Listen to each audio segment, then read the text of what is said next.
As Wellington's forces advanced relentlessly towards Vitoria, the French troops retreated hastily. At times, units from both sides literally stumbled into each other as their paths crisscrossed through the hills. One such encounter took place in the village of San Milan.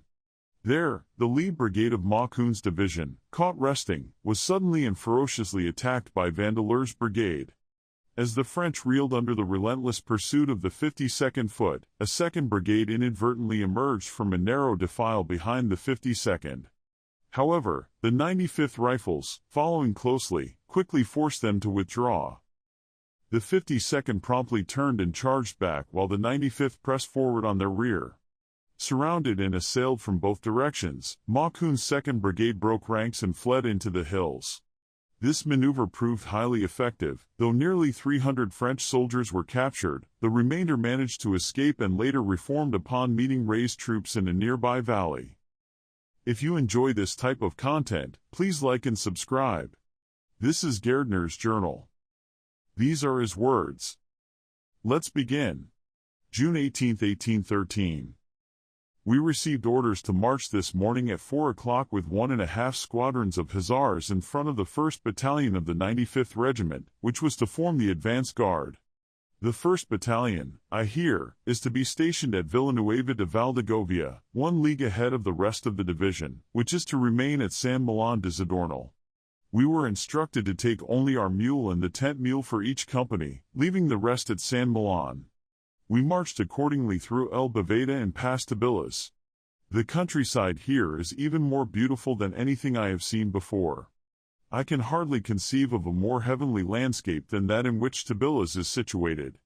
It reminds me, even the village itself, of the picturesque scenes of Italian landscapes. As we neared San Milan, we halted, and soon after, the sound of gunfire broke out. Shortly afterward, several hussars arrived with prisoners from the 3rd French Hussars. There were several wounded on both sides.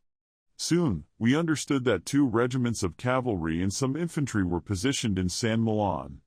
Our battalion was ordered to advance, supported by the 3rd Battalion, and engage them. These regiments turned out to be part of Mackühn's division, our old adversary from Salamanca and Burgos. The regiments in the village were at the head of the division, meaning that the other brigades, whose line of march intersected ours at San Milan, were positioned in our rear. San Milan lies in a valley or ravine through which flows the small Omisillo River. The road follows the valley, passing through Gurns and Villanueva. In accordance with our orders, part of our regiment advanced directly on the village in skirmishing order, while the rest moved along the hills that border the road. This maneuver allowed us to flank the village and simultaneously control the enemy's retreat along the road. The effect was immediate. The French abandoned the village and retreated as fast as they could through the surrounding settlements, while we pursued them along the heights. We continued our advance as far as Villanueva, where we were ordered to halt, leaving the other brigade to fend for themselves. As we formed up, we saw them about a league behind us, just as the rest of our division took position on the road to cut off their retreat. Realizing their predicament, they fled into the mountains, abandoning all their baggage, which fell into our hands. General Pignol, who commanded the brigade we attacked, was killed along with his aide-de-camp. The exact number of French casualties, including killed, wounded, and prisoners, is unknown. However, our losses were minimal. Only 1 officer in the entire division was wounded. Our battalion, as mentioned earlier, formed up behind Villanueva, while our company was sent ahead as a picket to keep watch. From our position, we saw the enemy drawn up in a field by the roadside about 2 miles ahead. As we watched, they were attacked and forced to retreat. Shortly afterward, we advanced briefly before returning to Villanueva, where the division encamped for the night. A light rain fell in the evening. June 19th. We marched this morning, left in front, passing through Villanane, Villamadern, and Tuesta, from which we saw Espejo on our right, a fine-looking village. We then proceeded to Salinas de Anana, a prosperous village notable for its vast number of salt pans. The houses in these villages are better built than any village houses I have yet seen in Spain, generally rising 3 or 4 stories high. About 2 miles beyond the last village, we halted for some time before moving forward again. Meanwhile, the 4th Division was engaged in a battle at a nearby pass. Some of the cazadores from our division were sent up a mountain overlooking the pass and inflicted heavy losses on the enemy. We encamped on this ground. It rained heavily. June 20th. We remained here all day. Our company was sent to the front on picket duty. The area we are in now is a valley. Our encampment is positioned at the base of a towering ridge of mountains. The 2nd Battalion and 1st Cazadores are encamped at the summit, to the left of the rest of the division. I rode up to their encampment today. The view from there is breathtaking. The ascent on this side is steep, but on the opposite side, the mountain falls away in sheer cliffs. Between this ridge and another lies a narrow valley, with a small river running through it. The 4th Division is encamped in this valley, which was also the route of the enemy's retreat yesterday when they were driven from the pass. About 1.5 leagues ahead, I could see Vitoria, with the enemy encamped on this side of it. The view here is remarkably expansive. The landscape on this side of the Ebro is just as magnificent and fertile as everything we have passed through. Editor's note. On the very eve of the Battle of Vitoria, the journal falls silent for several months, leaving his account of the great battle lost to history. The battle took place the following day, June 21, 1813, with the 1st Battalion of the 95th Regiment playing a key role. The battalion led the column advancing from the village of Puebla, forming near the river Zadora, at the center of Wellington's battle line. As soon as Lord Hill's troops engaged the French right flank, the Light Division moved forward in support. Marching along the riverbank, the division discovered that the bridge of Tres Puentes was still intact and unguarded. Seizing the opportunity, they crossed swiftly and formed up on the far bank. Meanwhile, as the 3rd Division attempted to storm another bridge further downstream, the Light Division launched a rapid advance, driving back the French skirmishers and clearing the way. Soon after, the division came under heavy fire from French artillery positioned on the heights of Aranez. However, their relentless advance across the plain forced the enemy to retreat hastily. Within hours, the French army collapsed into chaos, and the British pursued them past the city of Vitoria. At this point, the British encountered an enormous bottleneck of French wagons, hundreds of vehicles loaded with treasure and goods plundered from across Spain. Officers attempted to maintain discipline, but as the army closed in, order broke down. Soldiers abandoned their ranks to loot the abandoned transport. Some men made fortunes. Private Costello seized a sack of gold coins and a mule to carry it, amassing at least 500 pounds in coin, which he entrusted to his quartermaster. Others plundered wine, fine clothing, furniture, artwork, and food. That night, the campfires burned brightly with wild celebrations, as soldiers bartered stolen treasures for mere trifles. But James did not witness this scene. Near the village of Aranez, a musket ball struck his arm, severely wounding him. Though the injury was painful, it did not require amputation, likely passing through muscle without breaking bone. The following day, he was placed in a wagon and transported to a field hospital, hastily set up in a converted church or convent. Meanwhile, Wellington's army encamped along the Pyrenean border, awaiting the fall of the last French-held fortresses in Spain. Pamplona was blockaded by the Spanish, while San Sebastian was besieged by General Sir Thomas Graham. Many believed the war in Spain was coming to an end. However, Marshal Soult had other plans. After reorganizing his forces, he launched a bold counterattack on July 25, aiming to relieve Pamplona and drive Wellington's army back.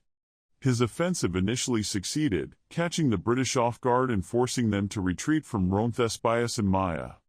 However, Wellington quickly regrouped and crushed Soult's advance at Sororan on July 28 and 30, forcing the French into a desperate retreat.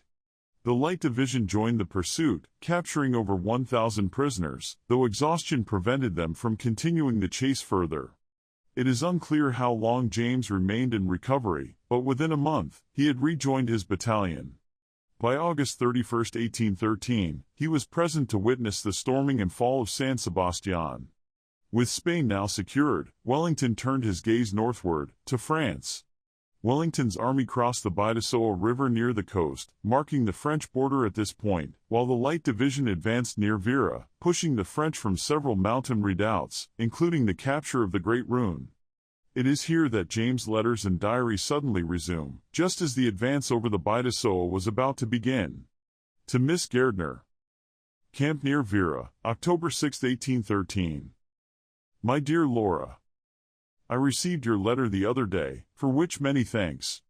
I am happy to hear that you have at last settled on a home in Wales. I look forward with great delight to the pleasure of visiting you, though when that will be is beyond my ability to guess. My aunt mentioned at the bottom of your letter that she would write in a few days, a letter I have been anxiously awaiting. However, 3 packets from England are expected here tomorrow, as we have received none later than the 15th. Since it should take no more than 7 days for a packet to reach this part of the country, we anticipate receiving 1 each week, though, as often happens, we will likely receive 2 or 3 at once on some fine day. Your letter, I see, is dated from Ilfracombe. What brought you there? And why did you not stay at Clifton until the Welsh house was ready and then move all at once?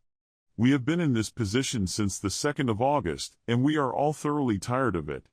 The forge is entirely consumed, and our animals are nearly starving. I took a brief trip to San Sebastian for 3 or 4 days and was fortunate enough to be there when the city was stormed. I saw the entire assault, which was fiercely contested on both sides. As is usual in camp, there are 50 different rumors each day concerning the army's next movements. For the past month, the prevailing report has been that we would advance into France immediately, yet here we remain.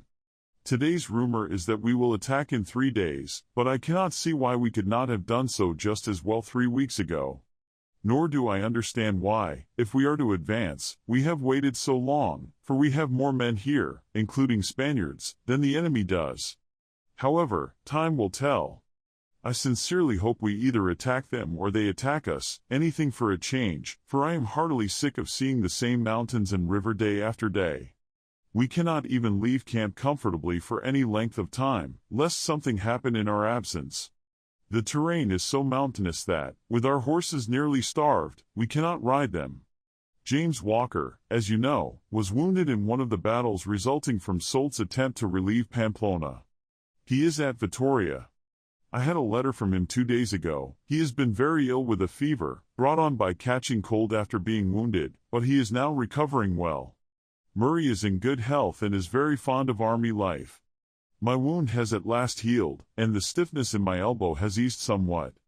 I now have great hopes that time will fully restore it, and that it will be as strong as ever. I was very sorry to read in the newspaper of Mrs. Mallett's death. It must have been a terrible loss for the Gibbon family. Are the Gairdners still at Clifton, and what are they doing? How do the little Gairdners get on?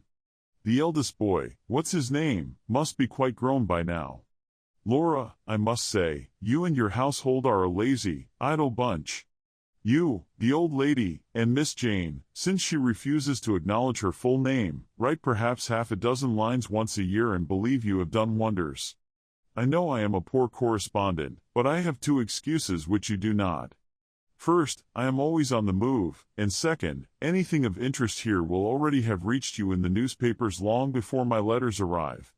Now, everything that happens on the other side of the Bay of Biscay is of great interest to us poor devils, shut up in the Pyrenees with nothing to break the monotony but military events and military conversation. As for the other 2 culprits, they never write at all. I refuse to believe that Mr. Pepys's teaching was entirely wasted. Surely they can manage a letter. If their writing is anything like yours, they would write very good ones. Tell Gordon that if he does not start writing soon, I shall thrash him soundly the next time we meet. How goes the music? You ought to be an excellent performer by now, and the young ladies should be making good progress. My fluting has suffered from lack of practice. I lost my flute last campaign, along with the rest of my baggage, and have not played since, as I have not been able to replace it. We have an excellent band in our battalion, one of the best in the army, I believe. They have a fine collection of Spanish music. When we return to England, I will get you copies of the best pieces. New English music is a rarity here. We only hear it when regiments recently arrived from England bring it with them. Scottish music, however, remains the most moving I have ever heard. No other music appeals so directly and powerfully to the heart. The Spanish also have beautiful music, though with little variety. Their patriotic and national songs are particularly stirring, especially when sung in harmony by 2 women. Both Spaniards and Portuguese have a natural gift for music, something that is rare among the English. Whenever a group of workers, soldiers, or travelers breaks into song, they naturally divide into first, second, and third parts, singing treble, tenor, and bass as if the music had been composed for them. It is a wonderful thing to hear a troop of German dragoons on a night march strike up a song, not roaring tunelessly, as Englishmen might do, but harmonizing perfectly in multiple parts. France, October 14, 1813. What we have long wished for has finally happened. On the morning of October 7th, our division, along with the Spaniards under Generals Hirón and Longa, attacked the Pass of Vera, while the 1st and 5th British Divisions and the Galician Army crossed the Vitoria at its mouth, entering France on the enemy's right flank. The mountains of the Pass of Vera were the last stronghold of the enemy in the Pyrenees. The terrain was naturally strong, and the French had further fortified it with fieldworks. However, as we outnumbered them, we drove them from their position with little loss. The greatest casualties fell on the Portuguese Caçadores and our 2nd Battalion, which lost 3 officers killed and 5 wounded. 2 of those killed were Lieutenants Campbell and Hill, fine young men who had only just arrived from England. This was their first battle, and tragically, it was also their last. We are now encamped in France, on a height with a commanding view of Saint-Jean-de-Luz, which is about 3 miles away. We can also see the sea in the interior of France, stretching as far as the eye can reach. The countryside is beautiful and abundant, a welcome change from Spain, where supplies had grown scarce. Here, we have forage in plenty. Yesterday, I witnessed a remarkable sight. A French brig emerged from the River Adour, sailing along the coast towards Saint-Jean-de-Luz. Our cruisers spotted her and gave chase. One of them caught up and opened fire. With the wind blowing offshore, the French ship had no means of escape. After a brief resistance, her crew abandoned ship, setting her ablaze before rowing away. Shortly after, she exploded in a spectacular blast. At the very same moment, the Spaniards on our right, having advanced too far towards the French village of Serres, were attacked. Thus, we had a battle on both land and sea at once. We have been here a week but expect to move forward soon and drive the enemy beyond the River Adour. We have newspapers up to September 28th, yet I have received no letters from you these past 4 mails, shocking idleness. Give my regards to all my friends. Tell my aunt that I expect a letter soon. Believe me, dear Laura, yours affectionately, James P. Gairdner. 15th October. Major Watts has just sent me a ham from Passages, a seaport about 4 leagues from here. This is the only indication, and not an unpleasant one, you may suppose, that I have had of his arrival in this country. Gairdner only resumes his entries a month later. November 19th. Our post was relieved this morning by the right wing of the 43rd, and we marched to our new quarters, which are very comfortable. Our company and I are lodged in the same house, but we are well accommodated. An explosion was heard last night, or rather early this morning at about 3 o'clock. It is suspected to have been an enemy attempt to blow up the causeway near the house occupied today by the 3rd Division. The same rainy weather continues as usual. A woman in Bassisserie told me last night that her husband had just returned to the village after being taken by Marshal Soult, who was out on reconnaissance, which caused all the recent skirmishing, to serve as a guide. 20th. Today is the first fine day we have had since the 12th. I was on forage duty. 21st. I was sent on command this morning with the batmen to Renneria to collect corn for the regiment. We passed through Saint-Jean-de-Luz, a very fine town, completely French in character, with excellent inns, coffee houses, and shops, as well as some beautiful residences. The harbor, however, appears to be very poor. Headquarters and 2 batteries of guards are stationed in Saint-Jean-de-Luz. We continued through Irun, Iron, and Oyertsen to Renneria, arriving just before dark. The town is full of sick soldiers, and I was unable to secure a billet. Instead, I was assigned one a quarter of a league away, which was of no use, so I had to sleep in a field with the batmen. The line of enemy fortifications that stretched from the sea near Saint-Jean-de-Luz to the base of La Rune appears to have been very strong and well constructed. 22nd. After much trouble, we finally obtained the corn at about 10 o'clock this morning. We set off at noon, crossed the Vitoria, and halted for the night in a deserted house on this side of the river. 23rd. We returned to the cantonments of the regiment by the same route, passing through Rouen and Saint-Jean-de-Luz. On arrival, I found that our division had been engaged in driving back the enemy's pickets earlier this morning to secure a more advantageous position for our own. By doing this, we have advanced our left flank, and the pickets are now positioned in front of Bassissery, with the reserve of the pickets stationed in the village itself. There is a lake on our left, in front of the 2nd Brigade pickets.